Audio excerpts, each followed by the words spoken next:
A day in my life as a vlogger nga naningkamot, taladay. Ngayong araw pala guys, naglalakad kami palabas ng bahay. Ayun, nagsitakbuhan na yung dalawa kong bugoy dahil may pictorial nga yung aking maliit. Mag-graduate siya ng pre-Q1. So ngayong araw nga pala, ipapakita ko lang yung mga senaryo namin sa araw-araw, kung ano yung ganap namin, behind the scene, ng pictorial ng aking bunso. Dahil sobrang kulit, ayan, dalawa sila ng kuya niya, naglalaro nga lang.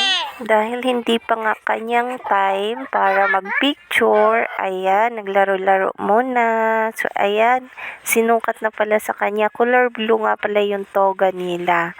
So, ayan, start na yung pictorial. Tignan nyo na lang yung reaction niya, guys, ha.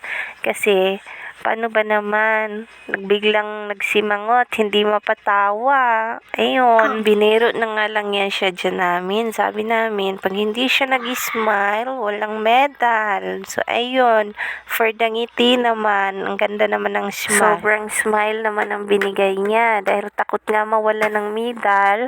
Charot.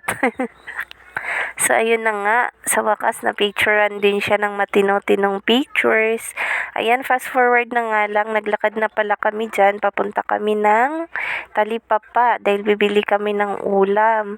So, ang nangyari pa nga, naiiwan yung jacket ng Kuya Gab sa school. So, ngayon, pinabalik ko siya. Ang ending, ang tagal bumalik.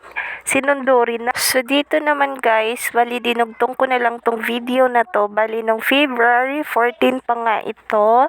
Balihin natin namin sa school ang Kuya Gab. Dahil syempre, Valentine's Day, kailangan nating mag-give ng flowers ka mga teachers niya. So, ayan. Nag-commute lang pala kami dyan kasi yung papa namin may biyahe. So, ayan. Pasakay na kami niyan. Syempre, dalawang sakayan from Biason to Housing. Housing naman to Itaas Elementary School.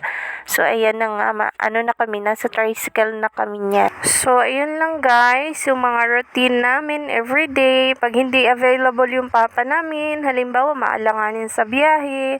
Syempre, ako, obligado akong maghatid. Minsan, pag alanganin sa oras, hindi nakakapasok yung maliit ko. So, give and take na lang sa time. So, that's it guys. Bye! Thank you for watching. Like and share!